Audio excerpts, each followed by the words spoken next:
Ensonga za Rema Namakula zenkuleetedde wamu ne Edrisa Musuuza oba Eddie Kenzo. Amanya eddoboozi bamutemu SMX representing straight out SMX media aneno ku SMX media ffe tubeera ne updates buli nnaku buli ssaawa. Story wajja tugikola naye ng'ekisinga okubeera ekikulu bambi stories zaffe tuziconvertinga enzibeera nga ziweewuka data waleme kubeera ng'agenda mungi. Ensonga yaki buli lunaku nkusaba gwe yakatwegattako oba nga gwe munondi gw'ogusoosa okulaba stories zaffe bambi subscribing ano ku SMX media tojja kubeera ng'omissing updates ndala zonna ate nera nkujjukiza ti ndi mu kwebaza ba SMX media subscribers olw'okuba nti nera twawozezza emitwalo 10 egy'aba subscribers so jagala okubeera ng'otwegattako waneno ku SMX media osobola okusubscribinga nosobola okubeera ng'otwegattako waneno mu kufunanga updates buli lunaku buli ssaawa. Nkujjukiza bannange yategese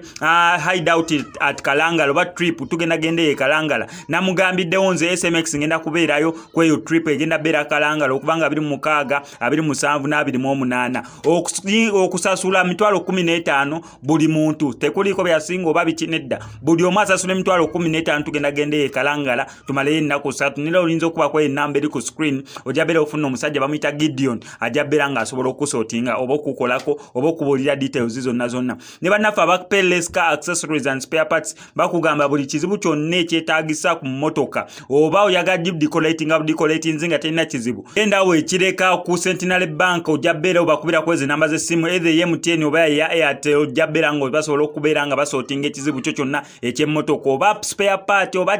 kugikanika kyonna kyowetaaga ku motoka bo bakisortinga oba basobola okubeera nga bakikolerako beba Payless Car Accessories and Spare Parts basange bawo ekireka opposite Centenary Bank y'ekireka otukawo ng'obakubira enamba y'essimu ezo ziri ku screen. Rema Namakula so far atutwaliriza akabanga akawerako naye nga amazima gali nti Rema Namakula yatandika dde okubeera nga apostinga ebifaananyi ebikadde mukimanyi bulungi nnyo yatandika dde okubeera nga postinga ebifaananyi ebikadde after this post yavuddeko kweno eno gya postinze bye bifaananyi bya postinze ez'enviiri yazirina Dubai mu ku birthday ye Dubai so bye bifaananyi ebimu byatasobola kubeera nga postinga nga bali e Dubai omanyi atuwaawo mufuulirizo full dose buli omu kugambye Rema yakola bifaananyi nga bali e Dubai Rema n'asindika bifaananyi kifaananyi ku kifaananyi photoshoot after photoshoot byonna n'abitusindika kati waliwo ebifaananyi ebimu byatasobola kubeera nga postinga nga bakyali e Dubai kati byebino ebimu okusinzira ku nze ne analysis gyenkola kiri okusinza ne ku nviiri bano abantu kizibu kudda mu nviiri bantu celebrity simaya biki lugoye lyabaddemu ku mweno video olumusange mweno ba lugoye weba no tebatera kubeera nga babiddamu naye okusinza ku nviiri zaasibye ku bifaananyi byava okubeera nga posting essaawa nga 3 emabega oba olunaku olwaleero biraga byez'enviiri ezimu ze yalimu nga bali e Dubai we bagenda ne amuza okubeera nga celebrating a birthday e Dubai so kitulaga Rema Namakula atandika dde okubeera nga postinga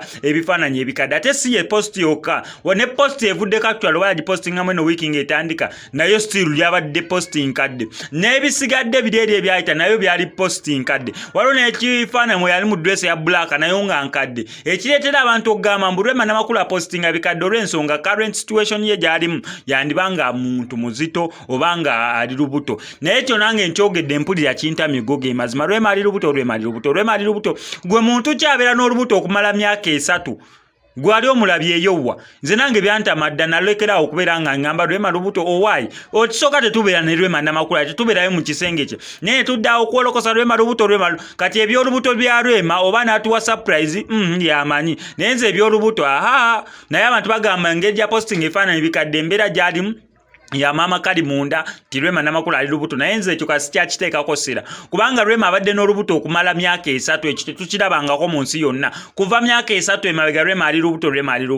lubuto paka actually kuva bwe bamaliriza in fact bagenda n'okugenda kwanjula oba okukyala nga bawuza kimu Rema ali lubuto paka kati bakyali ku Rema ali lubuto ye lwaki ngamba bakyali kanet gattemu nange tukyali ku Rema ali lubuto so ekyolubuto kyo twakigala ekyo twakirese eyo nga tuvuddeyo omukulu Eddie Kenzo naye bannange waliwo abantu abonyebonye ne bannayuganda nga Eddie Kenzo epas mulimu aba celebrity bonga abonyebonye ne bannayuganda epas efaananyi bye bakola mu katuuni bye bakola mu kino bye bakola ku enviiri ne bamugeza omutwe ne bamukoza omutwe ne bamufuula omushawulini monko buli omu ayagala okuyiga photoshoot oba photo editing babulita nonjiyita photoshoot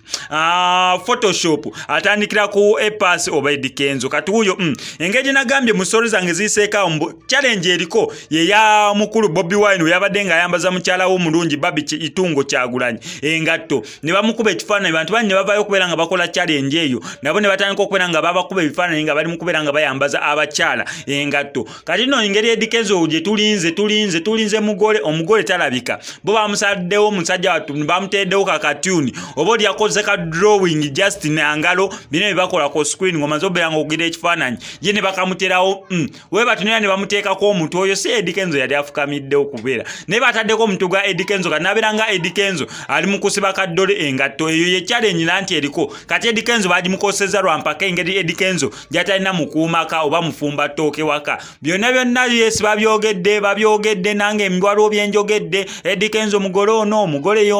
yono naye nga ye Eddie Kenzo tanaba kubeera nga avaayo otuuka kasaamu ne rono ye mugole newe tunayogera tutya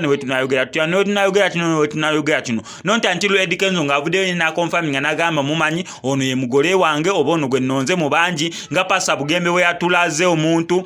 nga Remy P we yatulaze omuntu nga Ali we yatulaze omuntu ino wenjogera Ali muyinza obutamutegeera ngamba Nubian Lee nga Nubian we yatulaze omuntu nga Mickey Wine we yakozewo etyo kwegamba process egende by process abayimbi bonna saawa kati akaliko mikolo after mikolo nga emikolo gya Cindy ogigenda okubeera nga gijja kubanga ne Cindy naye bali mu nkoteekateeka za meeting nakolera story wano nenkugamba mune Rwasa omugagga Rwasa yawaayo sente yawaayo ebintu biteeberezebwamu sente miliyoni 21 naye teyazibawa mu cash wabula yabawa sound system eya Rwasa Events n'abawa ne tent mega tent eri worth 6.5 to 7.5 million n'agamba mwe mujja kundagamu mwagala venue zembaterewo tent ne sound system ebyo byo mubindekere so embaga ya Cindy ono kwanjula kwa Cindy ne kubeera nga almost kuli sorted afuwe naye nga yo mukulu Eddie Kenzo sawa zineno ali mu kujogera mu kibuga San Francisco gyagenza okubeera nga bakwasaganya boat cruise nga naffe tugenda okubeera nga tugenda Kalangala nesunze okubigenda Kalangala naku 3 nga tuli ku mazzi Kalangala tusula mu tent tuzanya beach games zona tuzimaleyo bannaffe bengenda okubeera nga ngenda nabo bamuyita Gideon nawe osobola omukubira ku namba y'essimu eyo gye nkulaze emabegaawo ojja beera nga osobola omufuna osobola okubeera nga otwegattako tugende Kalangala amanya endoboozi bamutemu SMX representing straight out SMX media obeera yagadde story yange gye nkoze kankusaba bambi subscribing ngano ko SMX media tubeera ne updates buli nnaku buli ssaawa story wejjira wetugikola naye ng'ekisinga okubeera ekikulu stories zaffe tuzikonvatinga data waleme kubeera nga agenda mungi so bambi kankusaba subscribing ngano ko SMX media tojja kubeera nga omisinga updates naddala nga zino MCSMX I sign out. Hi Kenzo, how are you? Well, welcome. I'm here and I want to see you on a boat cruise. So let's have a great time together. See you.